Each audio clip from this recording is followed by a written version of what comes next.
Vamos a continuar revisando la voluminosa obra del filósofo alemán Arthur Schopenhauer, Parerga y Paralipómena. La sección titulada Aforismos de la sabiduría de la vida decía que el hombre dotado de facultades intelectuales preponderantes posee una existencia rica en pensamientos, objetos dignos e interesantes le ocupan. Por eso mismo el hombre superior adquiere una necesidad de más que los otros hombres, la necesidad de aprender, de ver, de estudiar, de meditar, de ejercer y por consiguiente también la necesidad de tener tiempo disponible.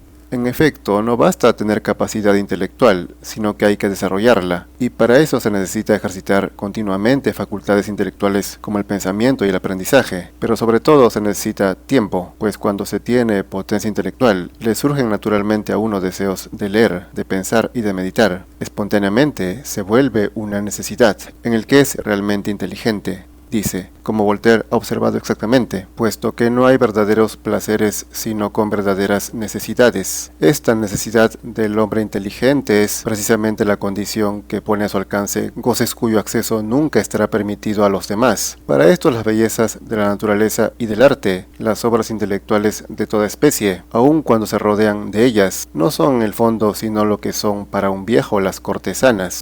Platón decía que a medida que uno se hace viejo, su potencia sexual también va disminuyendo, de manera que los viejos se vuelven impotentes, pero felizmente, pues tanto para Platón cuanto para Schopenhauer esto es una ventaja, pues sin esos deseos del cuerpo uno puede dedicarse más tranquilamente a su intelecto. Y por eso esas obras de arte y creaciones intelectuales, para aquel que no tiene potencia, capacidad intelectual, sería como ofrecerle prostitutas a un anciano que por su falta de deseo sexual, impotencia natural, no podría ejercer tal facultad. Pero el hombre dotado de potencia intelectual será capaz de valorar y disfrutar las más sublimes creaciones intelectuales. Dice, un ser así privilegiado, además de su vida personal, vive una segunda existencia, una existencia intelectual que gradualmente llega a ser su verdadero fin, no considerándose la otra más que como medio. Para el resto de los hombres, su existencia misma, insípida, vana y desolada, es la que debe servirles de fin. O sea, la vida del ser humano superior no se reduce a su vida personal, ni gira en torno a ella, sino que va más allá, desarrolla su interioridad, una vida intelectual o una vida espiritual, que implica tener contenido y profundidad, algo de lo cual carece la mayoría, que vive una vida superficial. Prosigue. Esa vida intelectual será la principal ocupación del hombre superior, aumentando sin cesar su tesoro de juicio y de conocimiento. Adquiere constantemente una unidad y una perfección cada vez más pronunciada, como una obra de arte en vías de formación. En cambio, la vida de los demás, puramente práctica, está dirigida únicamente hacia el bien personal, aumentando solo en longitud, no en profundidad, y destinada no obstante a servirles de fin a sí misma, mientras que la otra, que es un simple medio, forma un contraste penoso con esta. Al tener potencia intelectual, el hombre superior ocupa su tiempo en desarrollarla, y esto hace que su vida sea intelectual, algo similar a la vida teorética que tanto alababa Aristóteles y que consideraba la más feliz, al igual que Schopenhauer, como veremos más adelante. La vida de la mayoría, por su parte, gira en torno a fines personales, superficiales, materiales. Por eso dice que crecen en longitud, en cantidad, pero nunca en profundidad. Pueden acumular muchas cosas o muchas diversiones, pero esto se limita al cuerpo y a salir de sí mismo, o sea, su vida exterior en sí es su fin. En cambio, para el potente intelectual, esta vida material, personal, esta existencia del cuerpo solo es algo necesario para poder llegar a la vida interior, espiritual. Solo es un medio para desarrollar riqueza espiritual que diferencia al ser humano del resto de animales. En este el objetivo es el interior y el exterior es un medio, mientras que el resto se queda en el exterior y no llegan a cultivar su interior, que permanece vacío. Prosigue. Nuestra vida práctica real, cuando las pasiones no la agitan, es aburrida y monótona. Cuando la agitan se vuelve muy pronto dolorosa. Por eso solo son felices aquellos que han recibido en patrimonio una suma de inteligencia que excede la medida que reclama el servicio de su voluntad. Así, además de su vida efectiva, pueden vivir una vida intelectual que les ocupa y les divierte sin dolor, pudiendo mantenerla vivaz y atareada. La vida práctica real es la vida inmediata que se vive por fuera, y esta sin deseos y sin pasiones es aburrida, como dice, o sea, sin placeres. El problema del placer es que suele venir con el dolor. No hay vida pura de placer, sino que se intercala con el dolor, y el dolor termina predominando, y por esa razón uno siempre está persiguiendo el placer, para calmar ese dolor. Reza la máxima peripatética que los hombres persiguen el placer excesivo, y en general los placeres corporales, debido a su exceso de dolor. Entonces, solo con una gran inteligencia se puede escapar de esa triste realidad, este círculo vicioso de placer y dolor. Prosigue. El simple ocio, es decir, la inteligencia desocupada al servicio de la voluntad, no basta. Para eso es preciso un excedente de fuerza positivo que nos haga aptos para una ocupación puramente espiritual y no dedicada al servicio de la voluntad. Al contrario, el ocio sin estudios es ocio y sepultura del hombre vivo. Esto lo sentenció Séneca. En la medida de este excedente, la vida intelectual que existe al lado de la vida real presentaría innumerables gradaciones, desde los trabajos del coleccionador que describe los insectos, los pájaros, los minerales, las monedas, hasta las más elevadas producciones de la poesía y de la filosofía.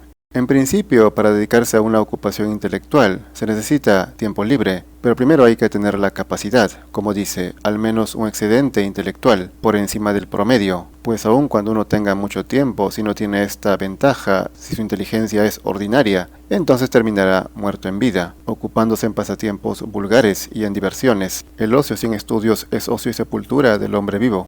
Dependiendo de qué tan amplia sea su ventaja, podrá ser desde un simple hombre culto informado hasta un gran creador intelectual profundo, un filósofo o un gran científico, poniendo siempre por delante, por supuesto, el ejemplo, ya que los muchos conocimientos, si no se aplican en la vida propia, son como adornos inútiles que solo se ven por fuera, pero que a uno mismo no lo hacen más ni menos. Dice Schopenhauer, una vida intelectual como esta protege no solo contra el tedio, sino también contra sus perniciosas consecuencias. Resguarda en efecto contra las malas compañías y contra los numerosos peligros, las desgracias, las pérdidas y las disipaciones a que uno se expone al buscar toda su felicidad en la vida real. Hacia mí, por ejemplo, mi filosofía no me ha dado a ganar nada, pero me ha ahorrado mucho. Lo mejor que se puede ganar con la filosofía es sabiduría, no fama ni mucho menos riqueza, menos en el mundo de hoy, donde la verdad no vende, a no ser que sea una filosofía de mentiras y palabrería. Al filósofo cínico Crates, cuando le preguntaron qué ganaba con la filosofía, respondió: un quénice de altramuces y no preocuparme por nada. Así pues, cuanto más riqueza interior pueda acumular una persona, tanto más se librará del aburrimiento en el que cae la persona corriente, que solo sabe vivir para el exterior, que necesita de deseos y pasiones, cual estímulos sin los cuales la vida pierde sentido. Porque no pueden ir adentro, porque no pueden existir en sí mismos, sino fuera de sí mismos. Por eso, para esas personas es una tristeza la soledad. Cuando están solos se sienten mal, porque no tienen interioridad, contenido. No saben qué hacer si no es en sociedad, con los demás, afuera. Por más que uno esté con un teléfono celular, no está solo si está en contacto con ese mundo exterior. Así dice que el hombre normal, al contrario, está limitado para los placeres de la vida a las cosas exteriores, tales como la riqueza, la posición, la familia, los amigos, la sociedad. En eso se funda la felicidad de su vida. Así que esta felicidad se desmorona cuando pierde esas cosas o experimenta decepciones. Esa felicidad del hombre considerado normal depende completamente de las cosas de fuera. Por eso esta felicidad es tan inestable y cambiante como esas cosas, tan insegura. Pero la felicidad, para ser real, tiene que ser permanente, estable. Precisamente los antiguos envidian esta felicidad, perfecta, digna de un Dios, que es interminable, puesto que no depende de nada más que de sí mismo. Pero en el mundo actual se confunde una alegría temporal, incluso un placer fugaz, con felicidad, nada más alejado de la verdad. Al final terminan siendo infelices dependiendo de las cosas materiales, de las demás personas, de sus opiniones y del mundo exterior en general, la sociedad. Tan pronto como esas cosas cambian, también ellos cambian de ánimo, de modo que una felicidad es más verdadera cuanto más permanente y duradera sea. Continúa. Para caracterizar este estado del individuo, podemos decir que su centro de gravedad está fuera de sí mismo, está fuera de él. Por eso sus deseos y sus caprichos son siempre variables, cuando sus medios se lo permitan. Tan pronto comprará quintas como caballos o bien dará fiestas, luego emprenderá viajes y sobre todo llevará una vida fastuosa. Todo eso precisamente porque busca en cualquier parte una satisfacción venida de fuera. Así el hombre extenuado espera encontrar en caldos y en drogas la salud y el vigor, cuyo verdadero manantial es la fuerza vital propia.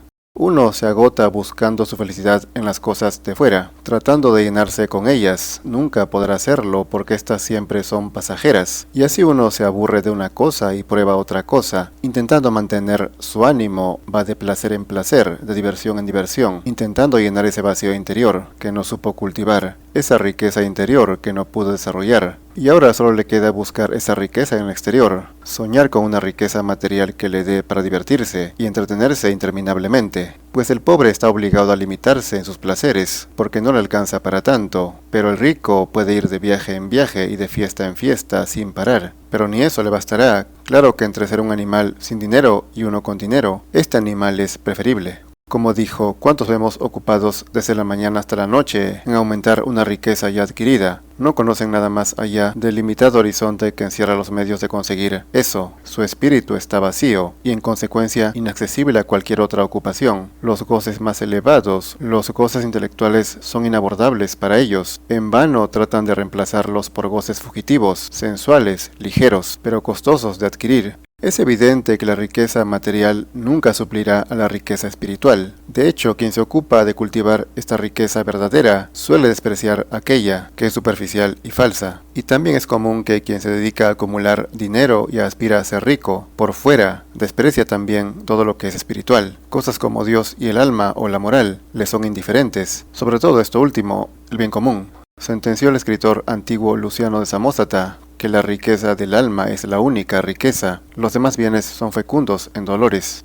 La riqueza interior es la riqueza verdadera, por el sencillo hecho de que está en uno mismo, y por mucho que a uno le quiten todo o pierda todo, nunca podrán arrebatarle ese tesoro interior, si es que lo tiene. Podrá ser incluso feliz sin nada, y hasta sin nadie. Esta persona no le teme a la soledad, sino que hasta le da la bienvenida. Dice, solo para un hombre de este temple es una necesidad irresistible la ocupación permanente consigo mismo, con sus pensamientos y con sus obras. Para él la soledad es la bienvenida, el tiempo libre es el bien supremo, de lo demás puede prescindir, y cuando lo posee le sirve muchas veces de carga. Las cosas que no dependen de uno mismo, las cosas de fuera, a menudo, amén de proporcionar placeres fugaces, suelen ser una carga, puesto que uno no puede controlarlas, porque están en el exterior, y uno puede caer presa del dolor, según lo que acontezca con estas cosas.